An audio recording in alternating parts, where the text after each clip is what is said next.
Hi everyone, it's Laura here and welcome back to my YouTube channel. In today's video I'm going to show you how to create a watercolor card using stamps by Altenew. The products I will be using today are part of the latest release by Altenew. I used the Fancy Greetings stamp set. This has a lot of beautiful greetings in such a gorgeous style. I used the larger image in this Everlasting Happiness stamp set. This is quite a big stamp set and it also comes with really beautiful sentiments. And then I used this stamp set here. This is called A Walk in the Woods and it has this gorgeous background stamp with a wood grain pattern as well as some sentiments. And the size of this is 6 by 8 and I believe the size of the background stamp is 6 by 6. So it's a pretty large stamp and with this you can create some really gorgeous backgrounds and you will see later how I used it in today's card. I started by stamping the largest image in the Everlasting Happiness stamp set by Altenew on some watercolor cardstock. This is Canson XL watercolor cardstock and it's cut at 4 1/4 by 5.5 inches, but later on I will trim this down a little bit. I'm using hybrid black ink to stamp my image as well as my Tonic Studios stamp platform. And this is because not only the image is a little bit large, but also my watercolor cardstock is quite textured. And so by using my stamp platform, I am able to stamp my image repeatedly so that I get a nice and crisp impression everywhere. To paint my images today, I decided to use my Altenew watercolors. This is a set of 36 half pans and I have used it to create a background on a card that I shared on my YouTube channel a couple of weeks ago. And was actually the first time that I used them to paint in some images and I really enjoyed them. I am picking up the colors that I'm planning to use on my card and putting them down on a plastic palette. And once that's done, I can actually go ahead and start painting my images.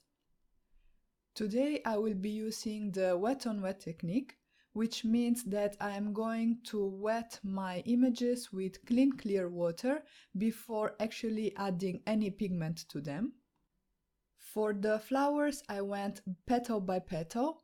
I started by wetting the petal with clean water. I then dropped in my lightest color, which is cotton candy, and I didn't extend it all the way to the tip of the petals, but I stopped almost halfway through. And then I picked my shadow color, which is the coral berry, and I dropped it just at the very center of the petals. And because we have all that moisture on the paper, the water will help the pigments move and blend with each other. And while that is happening, I can move on and start painting another petal. And I'm paying attention not to paint a petal that's just right next to the one I just painted, because I don't want my pigments to bleed in the two areas. So I'll move on and paint either a petal that's on the opposite side of the same flower or on another flower altogether.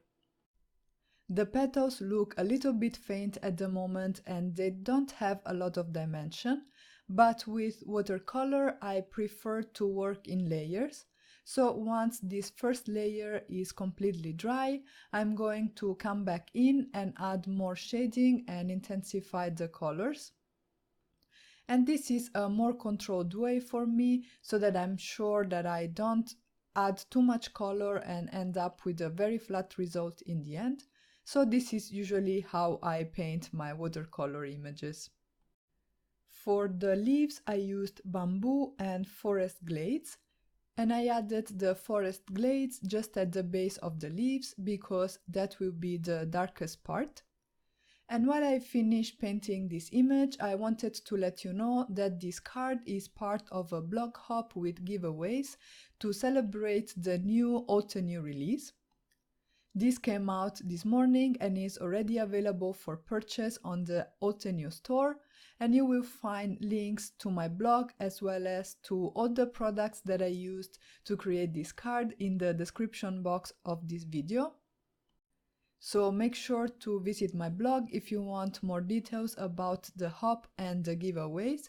And there I will also have picture links to the products that I used, as well as to the entire Altenew release. For these tiny flowers I used Caribbean Sky and I used a smaller brush. The one that I was using before was a size 4, whereas this one here is a size 2. Because this allows me to get into those tiny details, although I'm not really doing any fancy painting at that point, but I'm just adding some colors to fill in those areas. At this point, my flowers were completely dry, so I came in with a second layer of paint. I'm using the same colors as before, but I added the grapevine for the shadows. I'm using again the wet on wet technique. So I am first wetting each petal with clean clear water. I'm then dropping in my lightest color, which is cotton candy, and I'm extending that halfway through the petals.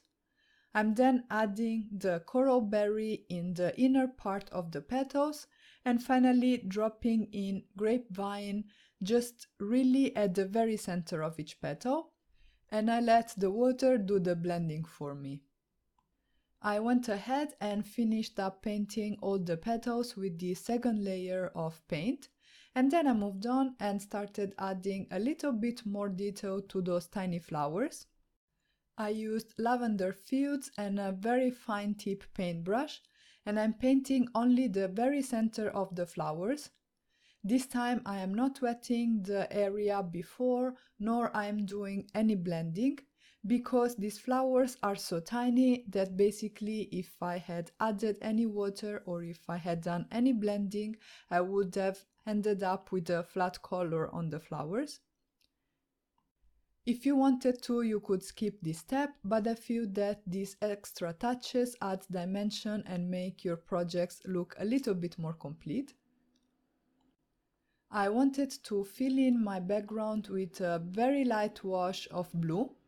And I felt that using my watercolor markers rather than the watercolors from the pan would help me achieve a little bit more control over the background. I was a little bit scared that by using the watercolors I would bleed into the areas that I had painted already. So instead what I did is I took the turquoise marker in the Altenew Tropical Fiesta set. I used the marker to outline my image, and then with a wet paintbrush I blended out the marker and I dragged the pigment in the other areas of my background. Because the background is so large, I switched up to a larger brush too, and I'm not worrying too much about getting a flat wash. On the contrary, if there is a little bit of texture on the background, I think it adds interest to the card.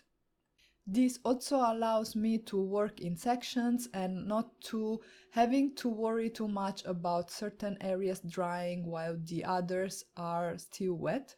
If you have areas with different wetness on your papers, you're going to get texture and you're going to get splotches.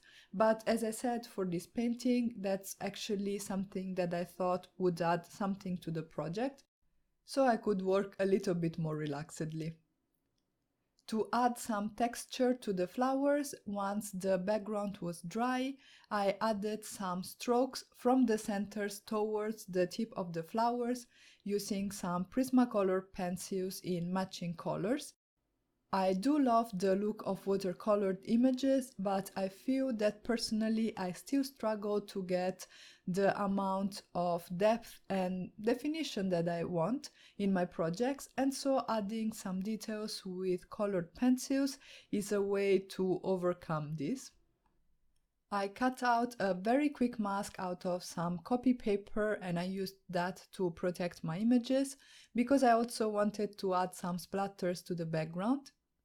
I used my Altenew marker to do that, and I first scribbled some of the pigment down on my glass mat. I then diluted it with some water and picked it up with a paintbrush, and created the droplets by flicking the paintbrush on top of my card base. To add some darker droplets, I repeated the same steps with the watercolor marker in the color Desert Night. This is part of the same set as the turquoise marker that I used before. And then I created a background with the A Walk in the Woods stamp by Altenew. This is also part of the latest release, and it's, as I said at the beginning of the video, a great stamp to create really interesting wood grain patterns backgrounds. I am stamping it with Distress Oxide in weathered wood on some more watercolor cardstock, and because of the texture of the cardstock I had to stamp the image a few times until I got a nice impression. And because I knew I only needed the edges of the panel, I also wasn't worrying too much about getting the perfect impression in the center. I then went ahead and stamped the sentiment on my focal panel, and I used the sentiment "Your Creativity Amazes Me" from the Altenew Fancy Greetings stamp set. I really love the style of these sentiments and the sentiments themselves. I think Altenew always comes up with great greetings, and this one would be perfect to send to a crafty friend you admire. I am now doing some layering, and I trimmed my focal panel to 3 3/4 by 5 inches. I glued it on top of the wood grain background, which is cut at 5 1/4 by 4 inches, and then I used some black cardstock to create a very thin layer around it. And to be more precise, I glued my panels on the top left corner of the black cardstock, and then I used my trimmer to trim the edges that were a little bit wider, so that I have an even spacing all around. I glued everything to some watercolor cardstock that I cut at 4 1/4 by 5 1/2 inches, and by using watercolor cardstock, I am sure that my outer layer matches with the white areas on my focal panel, which is also watercolor cardstock. For my finishing touches, I used a white Jelly Roll pen, and I created some highlights on the petals. I then coated the inside part of the petals with a Spectrum Noir clear overlay pen, which added some nice shimmer there. I filled in the centers of the flowers with Nuvo Jewel drops in Limoncello, and then I created a few more accents with Nuvo Jewel drops in the color Sea Breeze. These drops will dry clear, but will have a light tint of color to them, so we'll add some subtle colorful accents on my card. And that's it for today. If you guys enjoyed this video, please let me know in the comments below, give it a thumbs up, and consider subscribing to my channel. Don't forget to visit my blog for more information about the Altenew blog hop and the giveaways too. And I'll catch you guys soon with the next video. Ciao!